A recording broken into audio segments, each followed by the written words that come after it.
Bonjour, bonjour. Aujourd'hui, je vous propose de préparer des batbout farcis avec de la viande hachée et des légumes. Donc ici, j'avais préalablement préparé la pâte, mais j'ai pas filmé les étapes, mais c'est très simple. Donc j'ai rappelé ici les ingrédients. On a besoin de 400 g de fenouil ou semoule extra fine, de 200 g de farine, de 15 g de levure boulangère fraîche ou sinon 7 g de levure sèche, une cuillère à café de sel, 400 g d'eau tiède et on met tous les ingrédients ensemble dans le bol et on active le mode pétrin pendant 5 minutes. Donc le résultat sera une pâte très collante, c'est normal, c'est la bonne texture. Maintenant que la pâte est prête, on passe tout de suite à la préparation de notre farce. Donc on a besoin de 2 carottes râpées, une petite cuillère de curcuma, une petite cuillère de paprika, une demi-cuillère de poivre et une petite cuillère de sel, un oignon coupé en deux, 30 g d'huile d'olive, un petit poivron coupé en petits morceaux, un petit bouquet de persil et coriandre, 300 g de viande hachée et pour finir, la pâte qu'on vient de préparer ensemble. Donc là, je vous montre un petit peu la texture. Donc pour démarrer, on va venir mettre notre persil et coriandre dans le bol. Si vous n'avez pas les deux, vous mettez que l'un des deux, il n'y a pas de souci. Donc on vient fermer notre bol et on va venir régler notre Thermomix à 10 secondes, vitesse 7.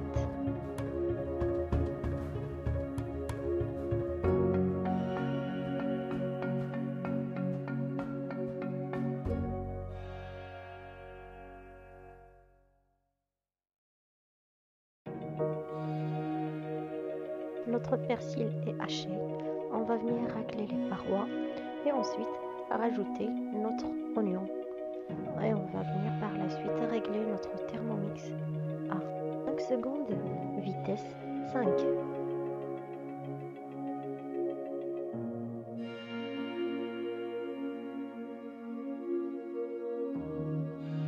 Et c'est parti.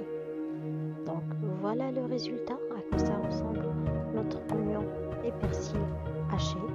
On va venir de nouveau régler les parois.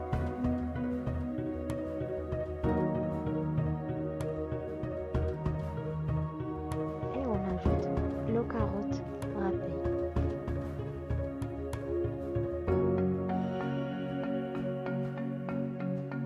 Notre poivron.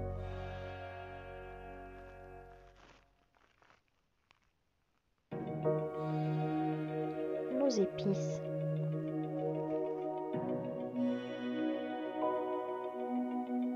Notre huile d'olive. Et pour finir, notre viande hachée.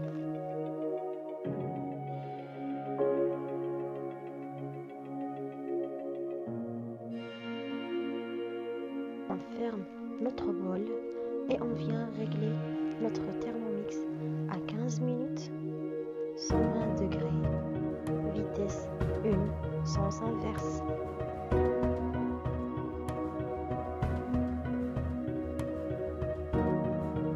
Toujours, il ne faut pas oublier le sens inverse. Pendant la cuisson de notre farce, on va venir préparer la pâte. Donc là, je vais fariner mon plan de travail parce que la pâte est très collante. Je vais venir me servir de la farine pour pouvoir décoller un petit peu la pâte et je vais venir former des boules. Donc former des petites ou des moyennes ou des grandes boules selon la taille des batbout que vous souhaitez avoir. Donc là, la taille des boules que vous voyez m'ont donné le résultat des batbout que vous avez vu au début de cette vidéo. Donc voilà, là je continue à former des boules en attendant que ma farce soit prête.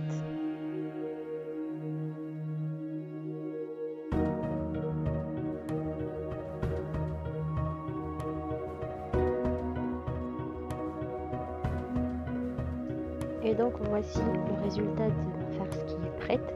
Il faut la laisser refroidir complètement avant de commencer à façonner nos batbout.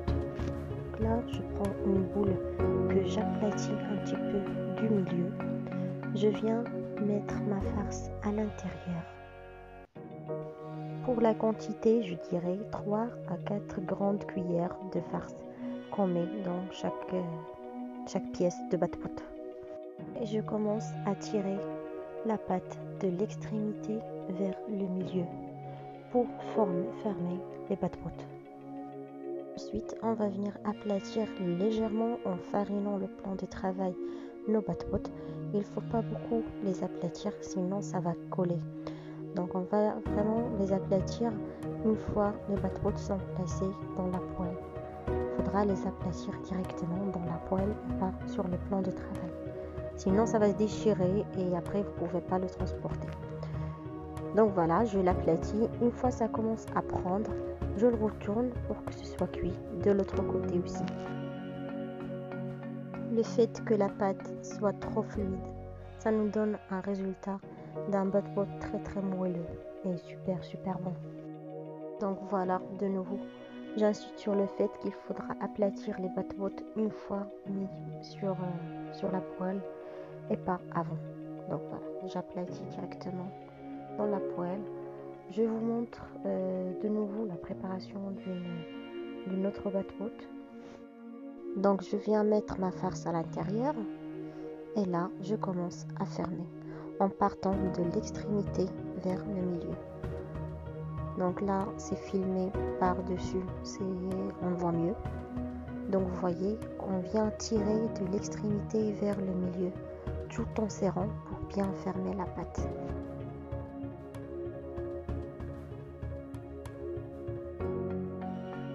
Et puis on l'aplatit légèrement et on l'aplatit vraiment le bat-bout une fois mis dans la poêle.